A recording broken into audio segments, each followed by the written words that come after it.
Kedatangan bangsa-bangsa barat ke Indonesia.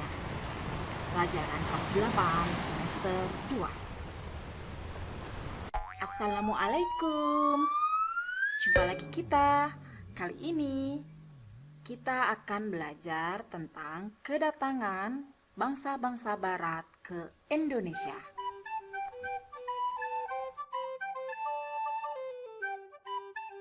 Tujuan pembelajaran kita kali ini adalah peserta didik mampu menjelaskan latar belakang kedatangan bangsa-bangsa barat ke Indonesia dengan benar. Yang berikutnya, peserta didik mampu menjelaskan proses kedatangan bangsa-bangsa barat ke Indonesia dengan tepat. Sebelum kita memulai pembelajaran, marilah kita berdoa terlebih dahulu. Berdoa dimulai. Berdoa selesai. Mari kita perhatikan peta berikut ini. Indonesia, negara yang sangat kecil ya, di antara negara-negara di dunia. Namun, penduduk Indonesia cukup lumayan padat. Sekarang kita perhatikan peta berikutnya.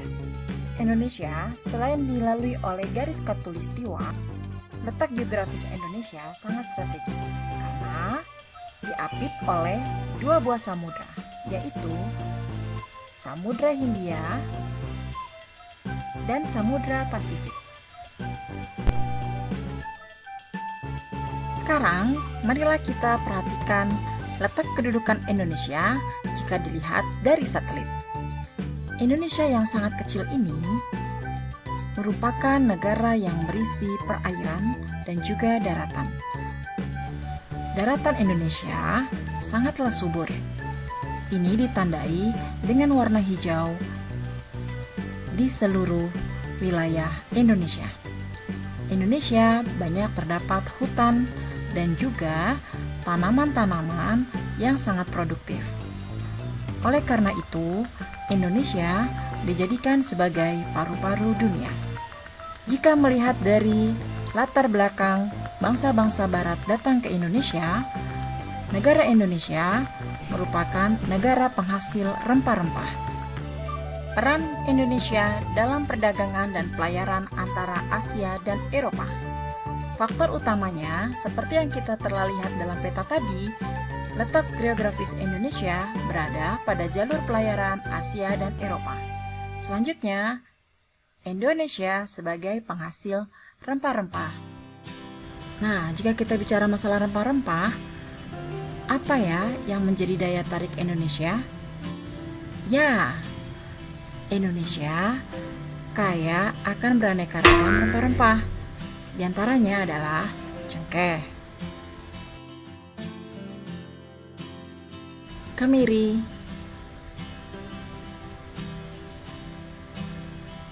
lada, dan juga pala. Nah, sekarang marilah kita perhatikan apa sih yang menyebabkan negara-negara barat tersebut menjelajah ke dunia timur. Yang pertama adalah jatuhnya ibu kota Romawi Timur yang bernama Konstantinopel ke Turki Utsmani pada tahun 1453. Kemudian, kota tersebut ditutup untuk bangsa Eropa. Oleh karena ditutup untuk bangsa Eropa, maka bangsa Eropa kelangkaan rempah-rempah. Sehingga bangsa Eropa tersebut memiliki ide untuk menjelajah ke dunia timur. Nah, salah satu yang disinggahi oleh mereka adalah negara Indonesia. Selain itu, mereka memiliki misi lain loh, yang semboyannya dikenal dengan 3G atau Gold, Glory, dan Gospel. Gold atau emas identik dengan kekayaan. Semboyan ini menggambarkan bahwa tujuan bangsa barat ke Indonesia adalah untuk mencari kekayaan. Itulah mengapa membuat mereka melakukan ekspedisi dan penjelajahan. Selanjutnya adalah Glory. Glory memiliki makna kejayaan bangsa. Kejayaan sebagai suatu bangsa ditunjukkan dengan kemampuannya menaklukkan wilayah lain dan luas daerah jajahannya. Yang terakhir adalah Gospel. Gospel adalah keinginan bangsa Barat untuk menyebarluaskan dan mengajarkan agama Nasrani, khususnya agama Kristen, ke bangsa-bangsa di Asia, Afrika, dan Amerika Selatan. Selanjutnya adalah berkembangnya revolusi industri di negara Eropa. Apa itu revolusi industri? Revolusi industri adalah pergantian atau perubahan secara menyeluruh dalam memproduksi barang dari yang sebelumnya menggunakan tenaga manusia atau hewan, kini menjadi tenaga mesin. Salah satu pengaruh revolusi industri yang sangat terasa adalah kegiatan transportasi. Penemuan mesin uap yang dapat dijadikan mesin penggerak perahu merupakan teknologi baru pada masa tersebut. Perahu dengan mesin uap merupakan penemuan sangat penting yang mendorong penjelajahan bangsa-bangsa Barat. Penemuan-penemuan lainnya adalah alat pemintal dan juga kompas. Selanjutnya adalah runtuhnya Kekaisaran Romawi. Setelah runtuhnya Kekaisaran Romawi pada tahun 476 Masehi, mengakibatkan kemunduran jalinan dagang antara Asia dengan Eropa, sehingga kehidupan wilayah tersebut semakin merosot. Zaman kemunduran ini disebut dengan istilah zaman kegelapan atau Dark Age dan membuat tatanan hidup bangsa-bangsa di Eropa sangat kacau balau. Perang Salib. Orang Kristen menamainya dengan Perang Salib, sementara orang Islam menamainya dengan Perang Suci. Perang ini mengakibatkan terputusnya hubungan perdagangan antara Eropa dengan Asia Barat dan memicu persaingan antar bangsa di Eropa untuk mencari dunia baru.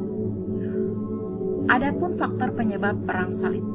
Yang pertama adalah para penziarah Kristen dilarang mengunjungi Yerusalem. Keinginan merebut Spanyol yang telah dikuasai oleh dinasti Umayyah selama 7 abad. Yang berikutnya adalah usaha untuk mempersatukan kembali gereja Roma dengan gereja Romawi Timur seperti di Konstantinopel, Yerusalem, dan Alexandria yang dipelopori oleh Paus Urbanus. Nah, dampak dari Perang Salib tersebut adalah terputusnya jalur perdagangan antara Eropa dan Asia Barat atau Timur Tengah, sehingga pedagang-pedagang dari Eropa mulai mencari jalan lain untuk mendapatkan rempah-rempah.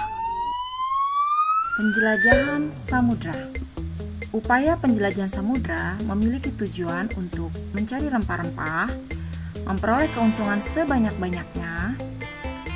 Dengan adanya jiwa petualang, menggugah semangat mereka untuk berpetualang mengarungi samudra, semangat balas dendam untuk reconquista atau menaklukkan orang-orang yang beragama Islam, jatuhnya kota Konstantinopel, pusat jalur perdagangan bangsa Eropa yang kemudian dikuasai oleh Turki Utsmani. Tertariknya dengan kisah perjalanan Marco Polo pada tahun 1254 hingga 1324, di mana Marco Polo adalah seorang pedagang dari Venesia, Italia, ke Cina yang dituangkan dalam buku Book of a Pharaoh's Experience atau Imago Mundi yang mengisahkan tentang keajaiban dunia. Keinginan yang tinggi untuk mengetahui lebih jauh rahasia bumi, keadaan geografi, dan bangsa-bangsa yang tinggal di belahan bumi lain. Terlebih kala itu telah ditemukannya teori heliosentris oleh Copernicus bahwa pusat peredaran tata surya adalah matahari. Planet-planet berputar mengelilingi matahari dan bumi berputar mengelilingi porosnya. Bentuk bumi tidak rata tetapi bulat. Yang terakhir adalah ambisi pencapaian dari 3G, Gold, Glory, dan Gospel. Selanjutnya adalah kemajuan iptek, ilmu pengetahuan dan teknologi. Dengan kemajuan iptek, mereka dapat mengembangkan teknik pembuatan kapal untuk mengarungi samudra dan menemukan mesin untuk persenjataan, kompas untuk penunjuk arah. Demikianlah pertemuan kita pada kali ini. Sampai jumpa pada pertemuan selanjutnya. Selamat belajar, semangat, sukses selalu. Assalamualaikum warahmatullahi wabarakatuh.